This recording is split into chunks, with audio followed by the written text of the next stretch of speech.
My friend Dan gained 11 pounds in 3 months, and here's everything I did to help him gain the weight so that you can just steal it. The biggest change I made for Dan was the way that he was training. So before working with me, Dan was in the gym 5 days a week, lifting 8 hours per week. And he was also doing jujitsu twice a week. So I know what you're thinking. Wait, does that mean that he wasn't taking any days off?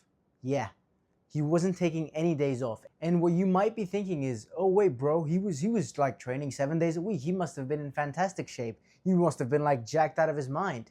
Look, look at this photo. Does he look like he's jacked out of his mind? He's not fat. He's not unfit by any means, but I don't think anyone could describe him as muscular. And so you're probably like, wait, Sultan, are you saying that he gained more muscle by working out less? Yes, absolutely. That's exactly what I'm saying. You've got to understand, this is one of those things that the sooner you understand this, the better. Fundamentally, you don't build muscle when you are in the gym working out. I'm going to oversimplify this, but when you work out in the gym, let's just say you tear your muscle down. So, say this is your muscle, right? Now, when you work out in the gym, you tear the muscle down. When you rest, recover, eat properly, do all the stuff you need to do to recover, the muscle grows back, but it's not the same size as it was before. So your muscle was like this, and then you tore it down. Now, provided that you do the right stuff, you eat right, sleep right, do all of that stuff. When the muscle grows back, it grows back bigger.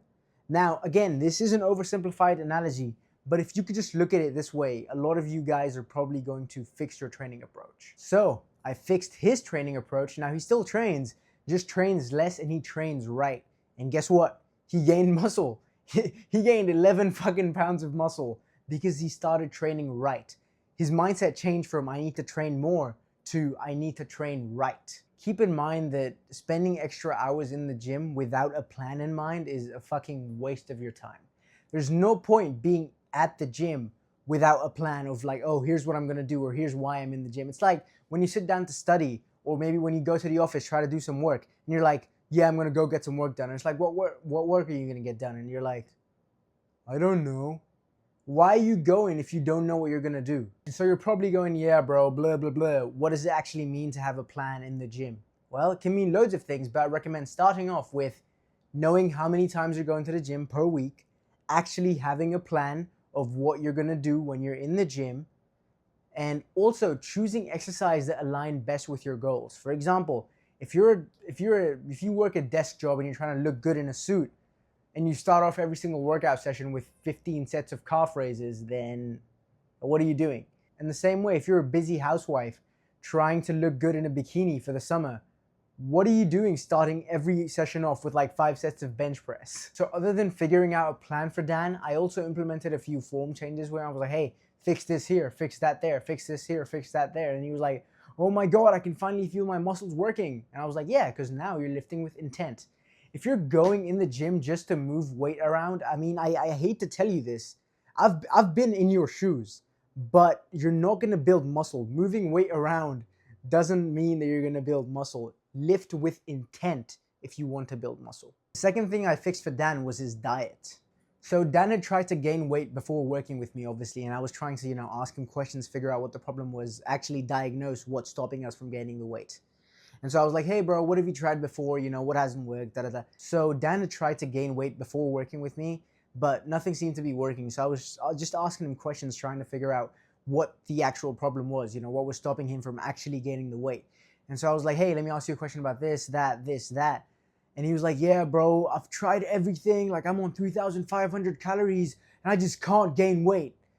And so immediately I was sort of skeptical, considering the fact that when Dan started working with me, he was 118, maybe 119 pounds on a good day. I was like, you're saying you're at 3.5 thousand calories and you weigh 119 pounds. I was immediately very skeptical. I was like, okay, do you actually track what you eat? He was like, no, I'm just, I just like eyeball it. And I was like, okay, have you ever tracked what you've eaten? Because I'm not saying there's anything wrong with eyeballing what you eat. It's just, if you've never tracked food before, then even when you do choose to like eyeball your food, your estimates are going to be way off. So we start tracking food. I fuck with you not. he gained the majority of his 11 pounds at 2,800 calories. 2,800 calories. He gained 5 to 6 pounds eating 2,800 calories, and the guy thought he was eating 3.5 thousand calories.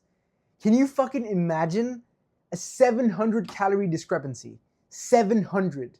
Now, I don't recommend counting calories like down to the very last calorie because it then makes your diet unsustainable. And if your diet's unsustainable, do whatever the fuck you want. You're not going to keep the weight on. You might gain some weight, but then 100% you're going to lose it back. Do not follow unsustainable diets of chicken, broccoli, and rice.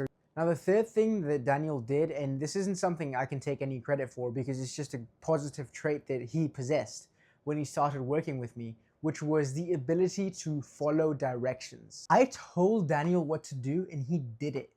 He didn't try to contest. He didn't try to argue with me and be like, hey, I don't think this is gonna work. I don't think. He was one of those clients where I could tell him, hey, do this. I think this is what your scenario is, correct? And he'd be like, yeah, correct. So I think the best solution for you is this. And he'd be like, okay. And the reason he was so smart for just following directions is because he had enough intellect to go, okay, what I've been doing for me so far clearly isn't working because I haven't gained any weight. I've been this weight for a very long time. This guy seems to know what he's doing. Let me just at least hear him out and follow his directions. If they don't work for me, then I can fuck him off. But let me at least try to listen to what he's saying. And he listened to what I was saying, and guess what?